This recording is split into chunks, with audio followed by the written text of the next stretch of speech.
This video is for class 9th. In this video we will cover some of the topics which are left. So let's start. The first topic is formula.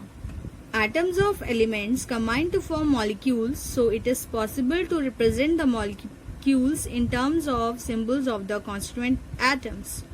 The symbolic representation of a molecule is known as formula or molecular formula. A molecular formula is also known as chemical formula. So, a molecular formula or a chemical formula employs symbols to denote the molecule of an element or a compound. A molecule of an element may contain one or more atoms of it. For example, hydrogen molecule, oxygen molecule, nitrogen molecule, chlorine molecule, bromine molecule and iodine molecule. Now, the molecule of a compound contains different atoms of elements united in a certain fixed ratio. So, examples of molecule of a compounds are ammonium chloride NH4Cl, sodium carbonate, water. So here in this case ammonium chloride, the ammonium chloride molecule is formed by one atom of nitrogen, 4 atoms of hydrogen and 1 atom of chlorine, while sodium carbonate molecule is formed of 2 atoms of sodium, 1 atom of carbon and 3 atoms of oxygen. And water molecule is composed of 2 atoms of hydrogen and 1 atom of oxygen. Now, let's see the significance of molecular formula. Significance of molecular formula. The molecular formula of a compound has quantitative significance. It represents both the molecule and the molecular mass of the compound. Second, the respective numbers of different atoms present in one molecule of the compound. Third, the ratios of the respective masses of the element present in the compound. For example, the formula CO2 means the molecular formula of carbon dioxide is CO2, means CO2. When we will see the CO2, we think of a compound, and that compound is carbon dioxide. So CO2 represents carbon dioxide. Second, each molecule contains one carbon atom joined by chemical bonds with 2 oxygen atoms. In this formula, you can see that 1 carbon is present and 2 oxygen atoms are present. The molecular mass of carbon dioxide is 44. So I told you how to find the molecular mass. You can find it out also. Now our next topic is chemical equation. A chemical equation is the symbolic representation of a chemical reaction using the symbols and formulae of the substances involved in the reaction. So here you can see this is the word equation. Carbon plus oxygen on heating gives carbon dioxide. So this is the word equation. And now how we can write chemical equation? By using the symbols and formula. So what is the symbol of carbon? Symbol of carbon is C. So we have written here C. And the formula, molecular formula of oxygen is O2. So we have written here O2. Now these sign, arrow and heat we have written. Then what is the formula of carbon dioxide? CO2. We have written CO2. Now this is called a chemical equation because here we have used the symbols and formula of the substances to represent a equation. So this is called chemical equation. A chemical equation tells us what substances are involved in a given reaction and what are the substances formed as a result of the reaction. This is the example where copper sulfate and sodium hydroxide are taken. So copper sulfate and sodium hydroxides are called reactant, and after the reaction we get copper hydroxide and sodium sulfate. So copper hydroxide and sodium sulfates are called products. So in the given equation, copper sulfate and sodium hydroxides are called reactants.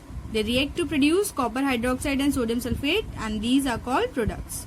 Now chemical equation may involve one reactant and 2 or more products, 2 reactants and 1 product, 2 reactants and 2 product, 2 reactants and 3 or more products.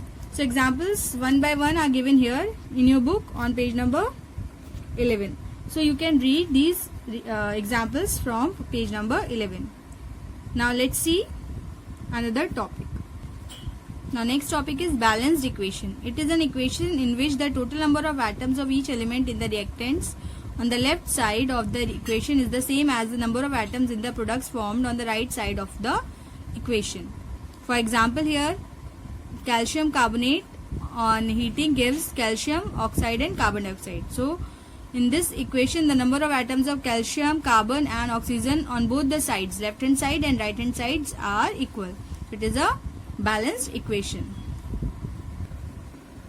Why should an equation be balanced? An equation must be balanced in order to comply with the law of conservation of matter, which state that matter is neither created nor destroyed.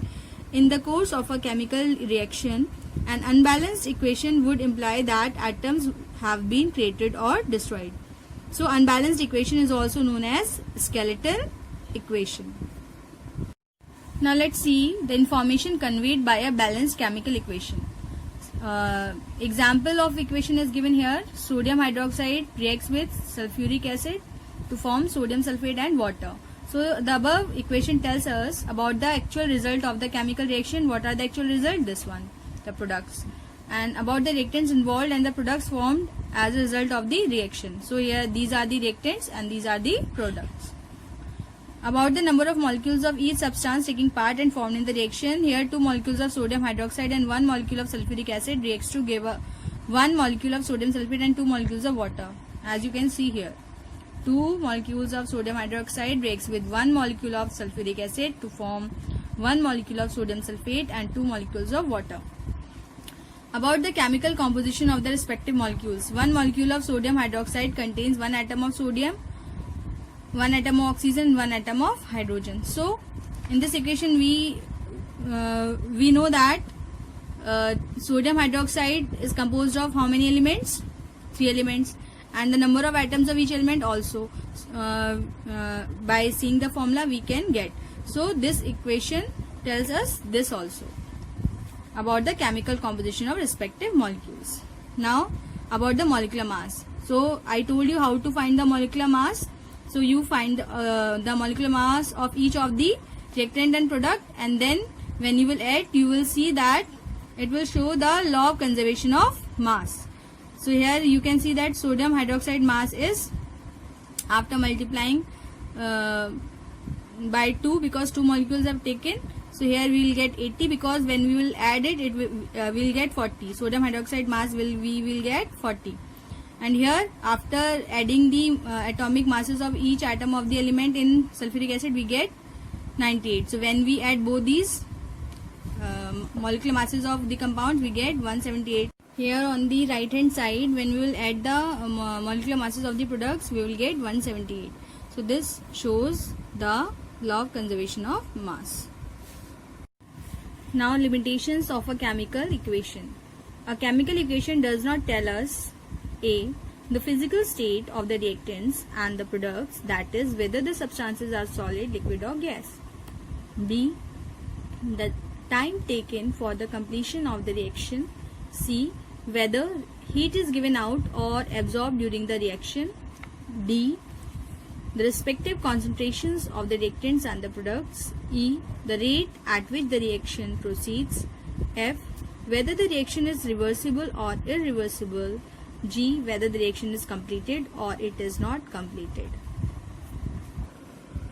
Now next topic is the relative atomic mass or atomic weight of an element. So what is it? It is the number of times one atom of the element is heavier than 1/12 times of the mass of an atom of carbon-12. Thus, relative atomic mass is equals to mass of one atom of element upon 1/12 the mass of one carbon-12 atom. Now, atomic mass is expressed in atomic mass unit, AMU. So, atomic mass unit is defined as 1/12 the mass of carbon atom C12. Now, relative molecular mass or molecular weight. The relative molecular mass or molecular weight of an element or a compound is the number that represents how many times one molecule of the substance is heavier than 1/12 of the mass of an atom of carbon-12. and this is also that 1 AMU or 1 unit is equals to 1.6605 into 10 to the power minus 24 gram. Now next, percentage composition. So percentage composition of a compound is the percentage by weight of each element present in it. So how we will find the percentage composition? By this formula. Okay. Now empirical formula of a compound. The empirical formula of a compound is the simplest formula which gives the simplest ratio in whole numbers of atoms of different elements present in one molecule of the compound.